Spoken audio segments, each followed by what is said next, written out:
we're told to graph this system of equations and identify the number of solutions that it has. So they have the system of equations here. So they want us to graph each of these equations and think a little bit about the solutions. So the first equation here, I'll rewrite it. So I'll graph it in the same color that I write it. This first equation, it's already in slope-intercept form. Y is equal to 3x plus 1. We see that the slope, or m, is equal to 3. And we see that the y-intercept here is equal to 1. So let me be clear. That is also the slope. I just called it m because a lot of times people say y is equal to mx plus b. So we can graph it. We can look at its y-intercept. The point 0, 1 must be on this graph. So that's the point 0, the point 0, 1 right there. This is the y-axis. That is the x-axis. And the slope is 3. That means if we move 1 in the positive x direction, we're going to move up 3 in the positive y direction. So we move 1 in the x direction, we move up 3. If we moved 2 in the x direction, we would move up 6. We would move up 6, just like that, because 6 over 2 is still 3.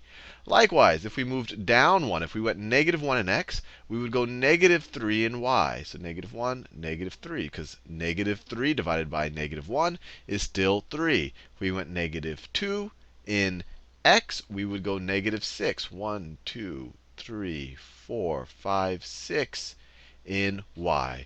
So these are all points along the line, and I can connect the dots now. So let me do that. So let me connect the dots as best as I can. This should be a line, not a curve. I know I have my hand isn't 100% steady, but I think you get let me do it a little bit better than that. I think I can do a better job than that. So let me draw. That's even worse. All right, last attempt. This is throwing me off. So last attempt right here. The last attempt right here. There you go. So that's that first line right there. Y is equal to 3x plus 1. So let me do the second one now. So it's written in standard form right now. 2y plus 4 is equal to 6x. We want to get this in slope-intercept form. Y is equal to mx plus b. So a good place to start could be to subtract this 4 from both sides. It goes on the other side. So let's subtract 4 from both sides of this equation. The left-hand side, we're left with just a 2y. And then the right-hand side becomes 6x minus 4. So 2y is equal to 6x minus 4. And then to get everything in terms, to solve for y, we just have to divide everything by 2. So let's divide everything by 2. And we get y is equal to 3x minus 2. Y is equal to 3x minus 2. So that's the second equation in slope-intercept form. So same drill here. The y-intercept is negative 2. So we go, that's negative 1, negative 2 right there. And its slope is 3. And notice, its slope is the same as the other line. So it's going to have the same inclination. If we move 1 in the x direction, we move up 3 in the y direction. 1 up 3. We go up 1 up 3, just like that. If we go back 1 in x, we go down 3. Back 1 in x, we go down 3. Just like that. So if we connect the dots here, it'll look something like this. Do my best to draw a straight line. So the second graph, 2y plus 4 equals 6, we put it into slope-intercept form, and we graphed it. Now, the whole point of this question was to identify the number of solutions that it has, this system. A solution to a system of equations is an x and y value that satisfy both of these equations.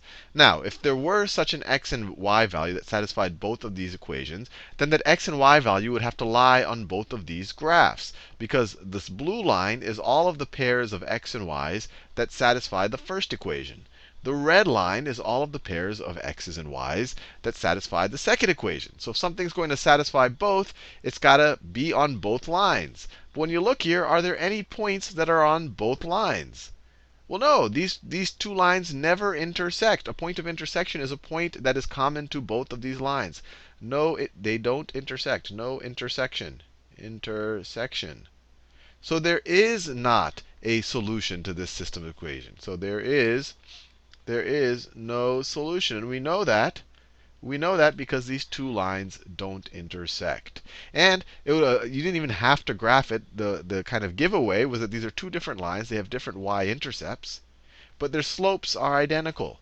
So if you have two different y-intercepts and your slopes are identical, then you have two different lines that will never intersect. And if they represent a system, or if they're the graphs of a system of equations, that system has no solution.